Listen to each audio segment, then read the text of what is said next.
আসসালামু আলাইকুম। আশা করি আপনারা সবাই ভালো আছেন। আগামীকাল পুঁজিবাজার কেমন যেতে পারে এই বিষয়ে যদি আলোচনা করি, তাহলে আজকের মার্কেটের কিছু পজিটিভ দিক নিয়ে আলোচনা করব। আর আগামীকাল মার্কেট কী হতে পারে সে বিষয়ে আলোচনা করব এবং দু একটা নিউজ আছে। অবশ্যই আইসিবির একটা নিউজ আছে এবং জেনিক সিলেরও একটা নিউজ আছে। এই দুটো বিষয়ে কথা বলব।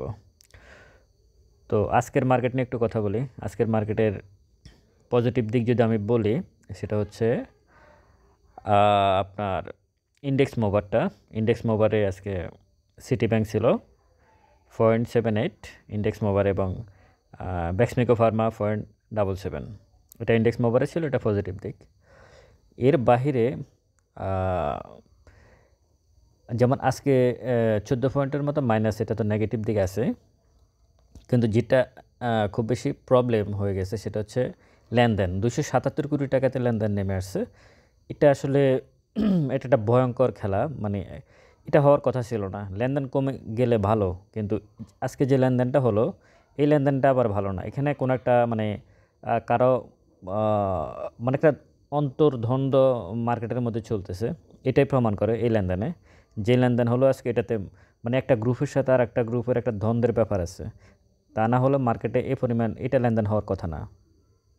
তবে আসার কথা হচ্ছে যে খুব বেশি শেয়ারের প্রাইস, যেমন অ্যাডভান্স 126টা শেয়ার ছিল, ডিক্লাইন 177টা শেয়ার ছিল। যে ডিক্লাইনে 177টা শেয়ার ছিল আজকে, খুব বেশি শেয়ারের প্রাইস কিন্তু কমে নাই।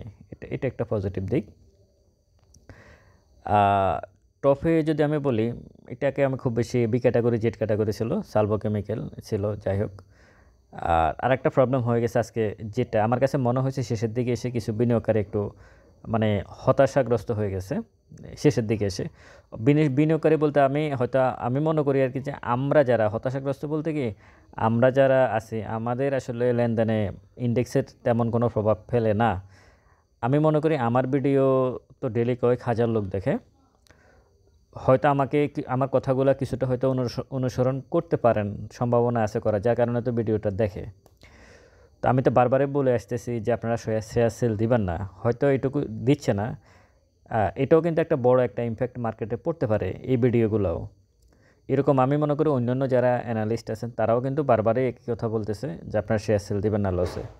তো সবার কথা যদি এক কথাই হয়, আর যদি যারা ভিডিওগুলো শোনেন তারা যদি ওই সিদ্ধান্তের উপরে মোটামুটি স্থির থাকেন, এবং স্থির থাকাটাই উচিত, এবং স্থির আছেন সেটা বোঝাও যাচ্ছে, তাহলে ইন্ডেক্স মাইনাস প্লাস হওয়ার কোনো, এটা খুব বেশি ইম্পর্টেন্ট বিষয় না।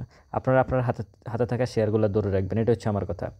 আজকের মার্কেটের সমস্ত কিছু মিলাই নেগেটিভ দিকটাকে আমি বেশি দেখব, বিশেষ করে লেনদেনটা। আজকে যে 277 কোটি টাকা লেনদেন হলো, এটাকে আমি নেগেটিভভাবে দেখি। এই কারণে এখানে একটা মানে নর্মাল প্রসেসের মার্কেটে 277 কোটি টাকা লেনদেন হওয়ার কথা না।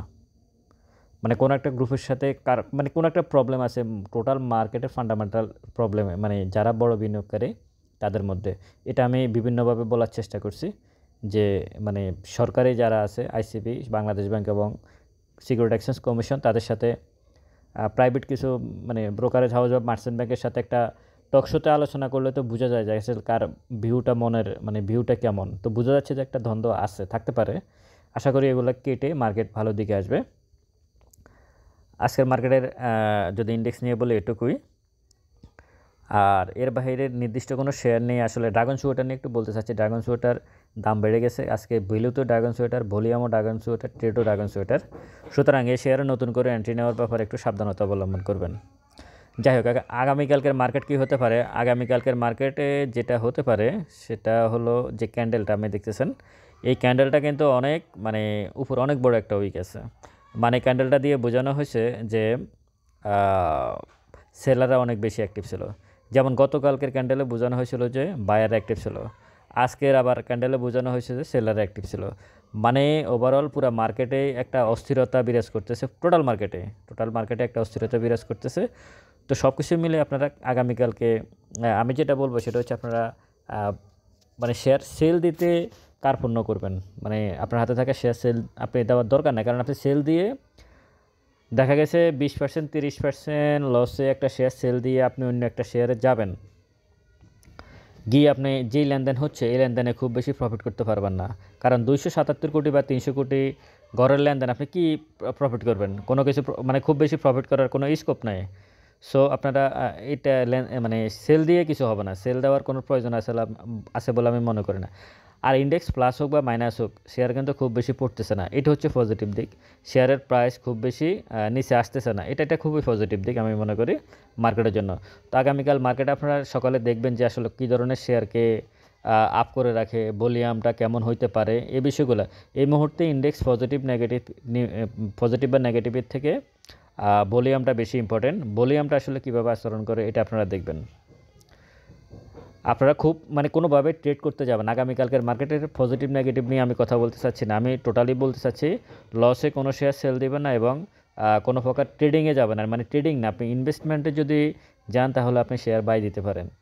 মানে ট্রেডিংয়ের চিন্তাভাবনা নিয়ে শেয়ার বাই করে আপনি এখান থেকে প্রফিট করতে পারবেন না। আগামীকালকের মার্কেটে এটুকুই বলা।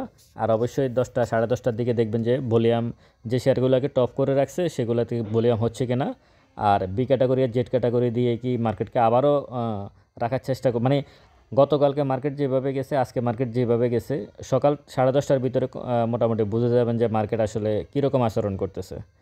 তাহলে ধরে নিতে পারবেন যে মার্কেটের দিন শেষে কী হতে পারে।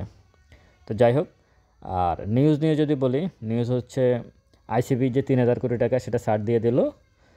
ডাচ বাংলা ব্যাংক 700 কোটি, প্রাইম ব্যাংক 1,000 কোটি, ঢাকা ব্যাংক 500 কোটি এবং মার্কেন্টাইল ব্যাংক 800 কোটি টাকা। এই টাকাটা আইসিবি পাবে এই 4টা ব্যাংক থেকে, এবং হয়তো আজকেই আইসিবির অ্যাকাউন্টে চলে যাবে বা কালকে চলে যাবে। আইসিবির দিক থেকে আইসিবির নিউজ হচ্ছে এটা, টাকাটা আইসিবি ঋণটা এই 4টা ব্যাংক, ডাচ বাংলা থেকে 700, প্রাইম ব্যাংক থেকে 1,000 কোটি টাকা, ডাচ বাংলা ব্যাংক থেকে 700 কোটি টাকা, ঢাকা ব্যাংক থেকে 500 কোটি এবং মার্কেন্টাইল ব্যাংক থেকে 800 কোটি টাকা। দেখেন আমি যে যাদের মানে শেয়ার কেনার কথা যে বলতেছি আপনাদেরকে, ঘুরে ফিরে কিন্তু আইসিবি কাদের কাছে গেছে? এই ব্যাংকগুলোই কিন্তু। আর এই ব্যাংকগুলোয় মার্কেটে লিস্টেড আছে এবং তাদের পরিস্থিতি কি আপনারা জানেন। যাই হোক, আর একটা নিউজ হচ্ছে ইউসিবি ব্যাংক থেকে, ইউনাইটেড কমার্শিয়াল ব্যাংক থেকে 2,000 কোটি টাকা জেনিক্সেল এর চেয়ারম্যান যিনি, উনি লোপাট করে নিয়ে গেছে। উনি কিন্তু পলাতক, জেনিক্সেলের মালিক কিন্তু পলাতক। সুতরাং এই বিষয়টা আপনারা জেনিক্সেলে যারা বিনিয়োগকারী আছেন তারা এই বিষয়টা খেয়াল রাখবেন। আর একটা বিষয় হচ্ছে জেড ক্যাটাগরির বিষয়ে কমিশন বৈঠক করতেছে। জেড ক্যাটাগরিতে নতুন করে যে কোম্পানিগুলোকে জেডে পাঠিয়ে দেওয়া হয়েছে, এই কোম্পানিগুলোর ব্যাপারে কমিশন একটা বৈঠক করতেছে। যেমন কনফিডেন্স সিমেন্টকে এখন আবার এই ক্যাটাগরিতে নিয়ে আসছে, তাদের সাথে বৈঠক করে অন্যান্য যে কোম্পানিগুলো আছে তাদের সাথেও ধারাবাহিকভাবে বৈঠক করবে এবং তারা জেড ক্যাটাগরির ব্যাপারে তারা একটা সিদ্ধান্তে আসতে চাচ্ছে যে কোনোভাবে জেড ক্যাটাগরি থেকে কোম্পানিগুলোকে বের করে দেওয়া যায় কিনা। কারণ জেড ক্যাটাগরিতে কিন্তু কোম্পানিকে নিয়ে গেলে কিন্তু লেনদেনের দৈনিক যে লেনদেন সেটার একটা কিন্তু ইমপ্যাক্ট কিন্তু মার্কেটে পড়ে। কারণ জেড ক্যাটাগরির শেয়ারে লেনদেনের সময়সীমা একটু বেশি থাকে। তো সেক্ষেত্রে কমিশন এই কাজটা করতেছে। আর আরেকটা বিষয় হচ্ছে বাইব্যাক আইনের ব্যাপারে তারা খুবই মানে আগ্রহ দেখাচ্ছে কমিশন। যে কোনোভাবে হোক তারা বাইব্যাক আইনটাকে কার্যকর করতে চাচ্ছে। যদি এটা করতে পারে অবশ্যই সেটা পুঁজিবাজারের জন্য দীর্ঘমেয়াদী একটা ভালো দিক হবে বলে মনে করে। ভালো থাকবেন সবাই। আর আমার ডেসক্রিপশন বক্সে নাম্বার দেওয়া আছে, দোয়া করবেন। আসসালামু আলাইকুম।